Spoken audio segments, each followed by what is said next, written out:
Hello, everybody. This is Bob Coppedge with Simplex-IT, and I'd like to welcome you to our third in our monthly series of webinars regarding project management. I will shut up in a minute or so that Patty, who actually knows what she's talking about, unlike me, can actually discuss project reporting, focusing on the online tools, but also applicable somewhat to the project server. So if you could move on to the next slide. Blah, blah, blah. This is our NASCAR slide, which tells you about how wonderful we are in terms of all the decals we have. So cool. Go on to the next. And again, our primary practice here at Simplex IT is we are the IT department, the CIO, if you will, for small, medium organizations. So we ask these questions. Boy, shouldn't you use us? Yes, you should. We're wonderful, etc. Go to the next.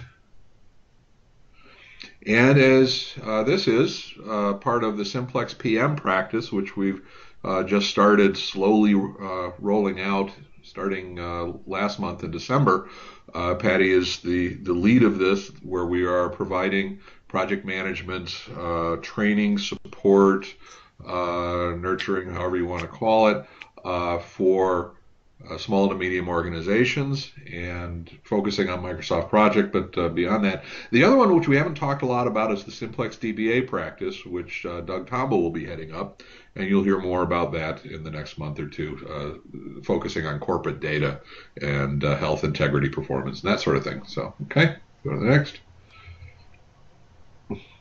And this is all the stuff that we've got. Actually, it's not all the stuff we've got. We are now at the point where we do three webinars a month, one on Office, one on project management, which you're attending here, and the third one on database integrity and health and all that. That will be starting, actually on the 27th will be our first one. And then we also have our weekly luncheon hour, which is both in person if you want some free lunch, as well as we do that on online through the web as well. And this will, of course, be up on YouTube within the next week or so. So this gives you an idea of the schedule. Okay. And that's pretty much it. The one thing I will say, which if I have to say this, you probably are hearing it. We do have occasional issues with audio. If you do have any questions or issues, and I'll put this in the text, to give us a call or send us an email. And again, this stuff will be up on YouTube. And other than that, Patty, I am going to do what most people want me to do, and that is to shut up. Take over. All right. Well, thank you, Bob. Good afternoon, everybody. Thanks for joining us. The purpose of today's webinar is to just show you some of the reports that you can get out of Microsoft Project and Project Online. So we talked last month about some of the basics of project management, having a good charter in place and, having a good resource plan in place and a good budget. And then this sort of feeds off of that. So once you have all of your project planning in place and you have all your schedules developed in Microsoft Project and you're underway and you're using Project Online, we want to start to think about what are some of the outputs we can get from that. So things like, are my, is everybody on my team busy enough or too busy? Where can I reallocate some of that work? Am I going to be over budget at the end of the project? I know I'm only halfway through, but what's it looking like for the end of the project? So questions like that we can answer through various reports, all the way through every phase of the project. So the purpose of this webinar is just familiarize you with some of the reports that are available. Now, if you read the newsletter article that we wrote a couple weeks ago, we introduced the topic of some of the project reports, and I talked a little bit about how they can be grouped together, whether it's a portfolio, program, or project level report. So let's start at the bottom of this slide with the project level report. So we'll work our way up. With project level reports, these are going to be the most detailed information. So your project reports are going to sometimes have individual task information. They'll show you which tasks are late, maybe which resources are over utilized or over allocated. They'll answer questions like, why are we over budget on this project? So individual project tasks, or I'm sorry, individual project reporting information are found here. In the program level reports, these provide project information for groups of related projects. So, for example, your IT projects, if you have construction projects, any projects that are sort of related to each other, projects within the calendar year or the fiscal year. So this will show us that, we have one project that's running late, but one that's, finishing early. So this will allow you to analyze that and show maybe where you can pull resources from one project and put onto another. And then the last and probably the highest level grouping that we have are portfolio reports. So portfolio reports will show you project information for an entire portfolio. And depending on how you have this set up, a portfolio can be every project in your organization, or you can have multiple portfolios. So there's I've seen portfolios for working capital projects, calendar year projects. Maybe you have Midwest. You could have an IT portfolio or a construction portfolio, or you could just have hey, my company is ABC and this is ABC's portfolios. This is every project we have going on at any given time. So depending on how you set it up will determine which projects will funnel into these portfolios. And then from there it sort of follows along the same lines as the program level reports, where you have multiple projects feeding into one report. And that's where you can really step back and say, yes, we're maybe able to take on another project, or no, all of our resources are way over allocated, or no, we don't have the budget. It allows you to make strategic decisions, like maybe we should hold off on one project so that we can do these other two projects because of, whatever other a situation that you might have. If you have a budget situation, or, something has to be done, some Microsoft piece has to be upgraded because Microsoft is discontinuing support on on a product, anything like that. So the portfolio level allows you to sort of take a look at everything as a whole. Whereas the project level is individual project information, individual tasks, individual resources, but they all sort of work together. So I built it like this because you have to have good project information in order to get good program and good portfolio information. So you can't just skip right to the portfolio stuff without having the project stuff there. Another way that project reports can be broken down by type would be by the type of information that you're querying or that you're looking at. So, for instance, if you are interested in your cost information or resourcing, and resourcing in the project world are typically your people and your things. So, sometimes I hear often people will ask me, how do I know who's available? Or I know this one programmer is really good and he's swamped. So how do I know what other programmers I can move some tasks to? So there's resource reports that'll show you that. There's individual task reports, and then also schedule and status reports that'll show you when things are scheduled to complete, let's say, maybe if they were delayed or if they finished early. So your status reports will show you that. The nice thing about project report information is it's found everywhere.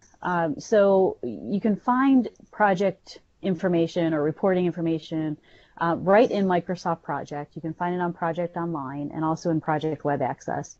And I'll show you some of the canned reports or some of the reports that come with each one of these products.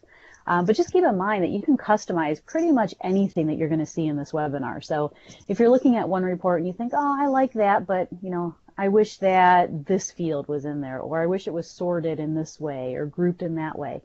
These are all completely customizable. And also keep in mind, for the most part, pretty much anything that we can do with a project report, we can do with a portfolio report. So it's just a matter of summarizing data really at the portfolio level. So why don't we take a look at some of the reports that we've been talking about so far. Right now on my screen, you should see a project schedule. This is in Microsoft Project. So we'll start here. This is a schedule that I created. It's, I think, about 6 months, maybe a little bit more. Just a few resources. There's actually a variety of resources on this project. There's myself and Bob. Those are our enterprise resources. And then we have some generic resources like Application Architect and Acceptor and Quality Assurance Manager. So I did that intentionally because a lot of times we know the individual person that's going to be doing a task, and other times we don't. We just know that, oh, a programmer is going to do it, or an accountant is going to do it. So you can have that variety of assignments like that. I do like to have some type of task assignment, even if it's a generic assignment. That way when we get to some of the resource reports, we actually have at least something to look at. If we didn't have any assignments here, then some of those resource reports wouldn't be filled with any information. So one of the first things that I want to show you is one of the dashboard reports, and these are fairly new in the last couple of versions of Microsoft Project. One of the nice ones that I really like is the Project Overview report. And this just shows you, as it sounds, a nice overview of the project. So it shows you how, it shows you the percent complete of the entire project, when it was scheduled to start and when it's scheduled to finish. And I was way off on my 6-month estimate. I guess I made it a little bit longer than that. Shows you which milestones are coming up. Shows you the percent complete for the different phases of the project. And if you attended last month's webinar, we talked about what typically goes on in the initiation phase and the planning phase and the executing phase. So this report breaks it out by phase. And then it also highlights any late tasks. So if you have any late tasks that are due, you'll see a list here, the name of the task and some additional task information, along with the resource name. So here, notice even though it's a generic resource name, it's at least something. If I didn't have this task assigned to anybody or any resource at all, it would just be blank, and then we might not know who to go to for additional information. So this is the Project Overview report. It's one of the reports that comes with Microsoft Project and Project Online. We also have an upcoming task report, which I'll show you. This shows you tasks that are coming up. I believe it's within a 2-week time period is the default, but again, that can be changed, so all of these are customizable. Another report, these are in the dashboard category, so this will also show you cost information and work information. So let me first show you cost, since this is always an important one for everybody. This is the cost of the project, or the remaining costs that we have to yet incur. The status broken out by phase. So again, this is where you see the 5 phases coming into play from the webinar last month. You see the progress versus the cost, and you see cost status, so remaining costs and our actual cost versus our baseline. So in this particular project, the only cost that I've actually input is an hourly rate for the resources, and only for a couple of the resources, so only for myself and for Bob. The generic resources don't have a rate assigned to them. So a lot of times I hear, people will say, well, Patty, I don't know how much a task is going to cost me. So if you can even just ballpark an hourly rate for a resource, you still get all of this great cost information generated for you with very little effort. There are some other options if you do know specifically how much a task is going to cost, or a material, or whatever. You can certainly put that in there, but I tried to make it easy because a lot of times the only information we have is somebody's rate.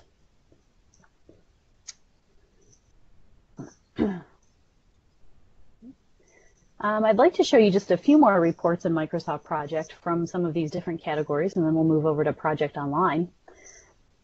So in the resources category, remember our resources are our people. These are our team members, folks that are doing our project or our tasks on our project.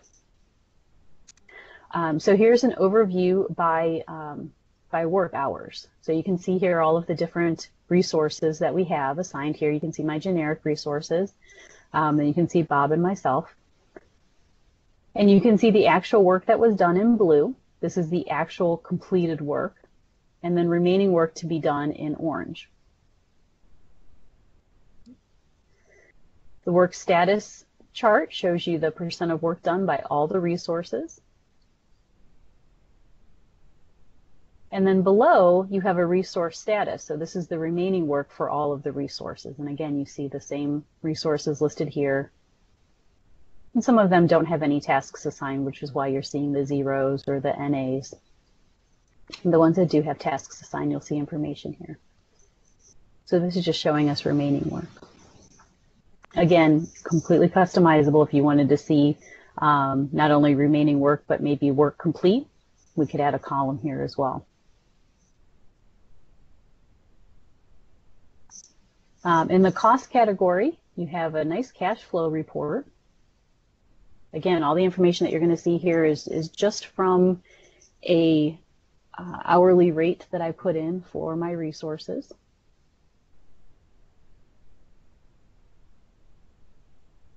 You won't see a nice cash flow report. Let's try another one. How about resource cost overview? There we go. So the resource cost overview report will show you the cost status for each of your resources, the cost distribution, so how the costs are spread out among the different resource types. Right now, the only type I have are work resource type, which means my people, my human resources. If I had materials in here, you would see a breakdown listed. So typically there's only two different types of resources. There's work and material. So if you wanted to track your materials, you would see a different percentage of the pie for materials.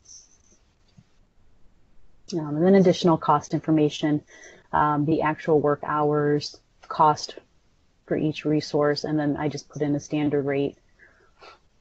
But that's something that you could do even just for internally. If you had a loaded rate that you wanted to assign, or some folks will say, okay, everybody doing this particular everybody doing this particular type of role. Let's say all programmers, regardless of what their salary is, all programmers will have a rate of whatever, X, and all developers will have a rate of Y. So it just depends on how you want to set up that cost. But however you set it up, you'll still have access to all of this great cost information. The in progress category shows you project information of things that are happening right now. So critical tasks, what's going on right now that's going to impact my completion date. These are the tasks with some additional task information. So it says here at the top, a task is critical if there's no room in the schedule for it to slip. So this means if any one of these tasks that are listed here takes longer than what it says, then it will impact the completion date of the project, because it's linked to other tasks that have to happen on time also for the project to complete on time.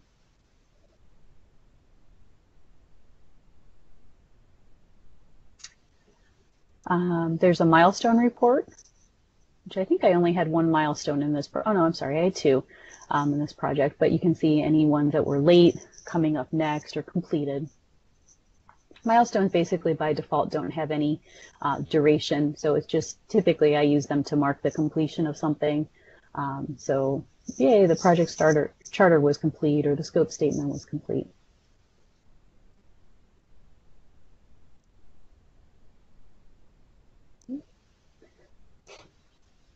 There's also a nice getting started category, which I really love. There's a really neat report called a best practice analyzer here. So best practices is another topic of one of our future webinars. Just scheduling best practices is something I'd like to talk about in the future. But this is a great report that shows you a couple best practices, such as remaining work. So these are tasks that have no actual work assigned to them, just remaining. These are tasks that have no resources assigned to them, and luckily I don't have any, so that's good.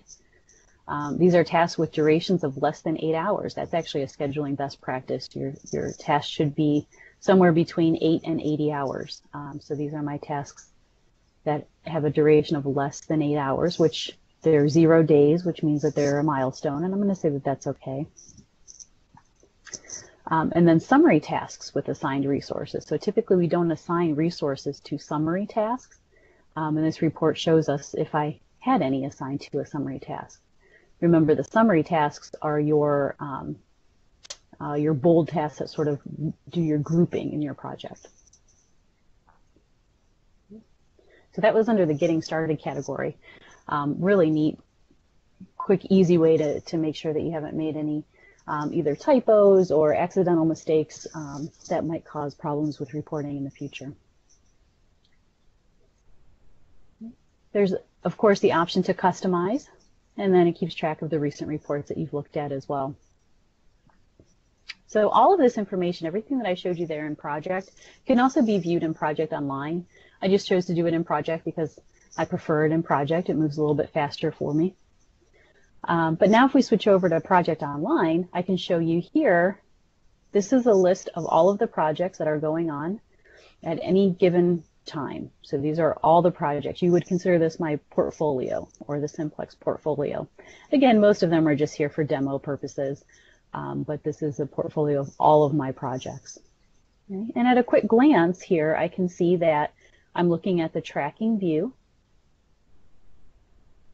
So this shows me the percent complete of all of my projects, the actual cost of my projects, and you'll notice that there's only cost for one project, and that's because I only assigned a resource rate for this one project. The rest of them I didn't do that in, so I'm getting zeros. So it's very valuable to do that.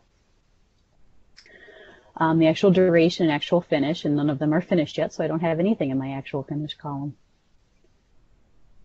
Again, these columns you can customize, add or remove columns that you want or don't want.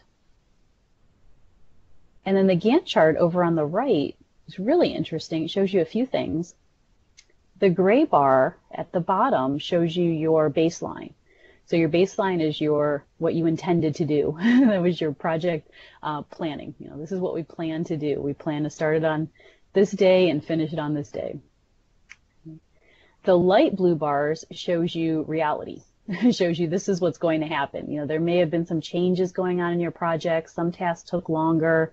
Some tasks might not have started on time. Whatever the reason, it looks like it's going to go a little bit longer than what you thought when you planned the project. And then the dark blue is the percent complete. So you can see very quickly, okay, this one's, you know, it's going a little bit longer than what we thought, but my percent complete is, you know, we're not quite halfway finished. This one, you know, closer to halfway. If I look over at my percent complete column, I can see that I'm 44% complete. Still have a ways to go, and it does look like we're finishing a little behind schedule.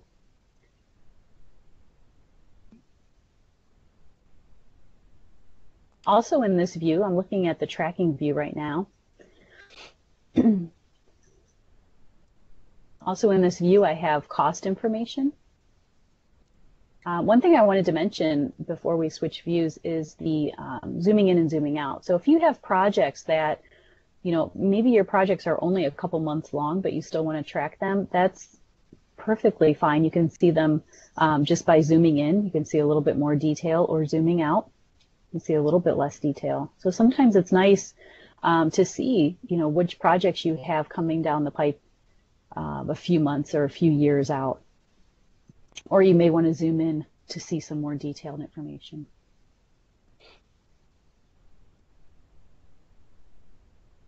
So the other view that I wanted to show you, that was the tracking view. There's a cost view. I know everybody's always interested in cost and their budget information within their projects and their project schedule. Oh, I picked the wrong project to show you. I don't have any information on that project. You'll notice that when I pick a report that comes up blank, it's typically just because that project information isn't in there. So some of these are my test projects that I've played with along the way. If you go back to your desks or back to the office and you try to run some of these reports that you're seeing today, and you're coming up with reports that are blank or not giving you the information that you need, it's typically because it's not set up in the schedule to do so. So if you try to run, let's say, a resource report and you're not getting any cost information, the first thing I would look at is that resource rate. Make sure that you have a rate in there in order to get that cost information.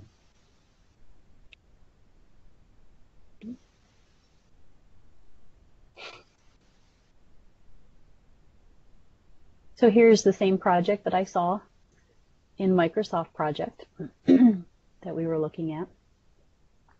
And here's a number of additional reports that I can run.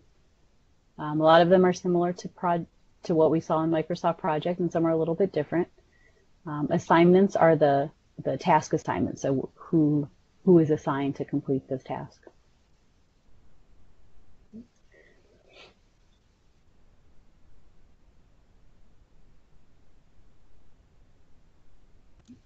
So typically in your views in Project Online, you'll see your task name, you'll see additional columns of information, and then you'll see a Gantt chart over on the right-hand side. So you typically will see both. You'll have your data view or your table, and then a Gantt chart over on the right-hand side to sort of show you the timeline of everything. I'm just going to go back to Project Center. And again, looking at all the projects that I have here, I'm going to zoom out a little bit so I can see when each one starts and stops. And I'm just going to switch views. Maybe I want to look at the summary view. So the summary view looks very similar over on the right-hand side, except I don't see that baseline information. I see my % complete this time in gray. And then I probably will see some additional columns over here that are a little bit different than that tracking view that you saw. So here I see the start and finish dates, the % complete, and work and duration. So work typically is the amount of time that you spent working on a task, whereas the duration is the amount of time that spanned between the time you started and the time you stopped working on that task. So, for example, if you work on a task for an hour a day, for a week, you would have 5 hours of work, but you would have a 1 week duration. So I just like to mention that because sometimes they don't match up, and sometimes that'll throw folks off and say, well, I thought that that should be the same. So they're actually showing you different information there.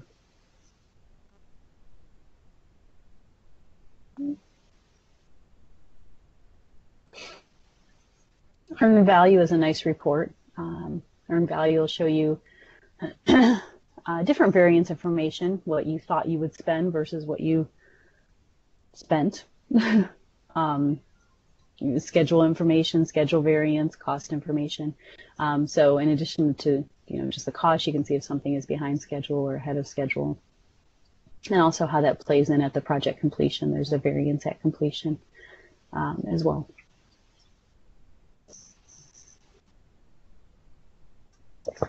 So I'm noticing it's about 2:30, and we were scheduled for about a half-an-hour demonstration, so I hope that this helped everybody. If you have any questions at all, please don't hesitate to reach out to me directly or to Simplex. Thank you.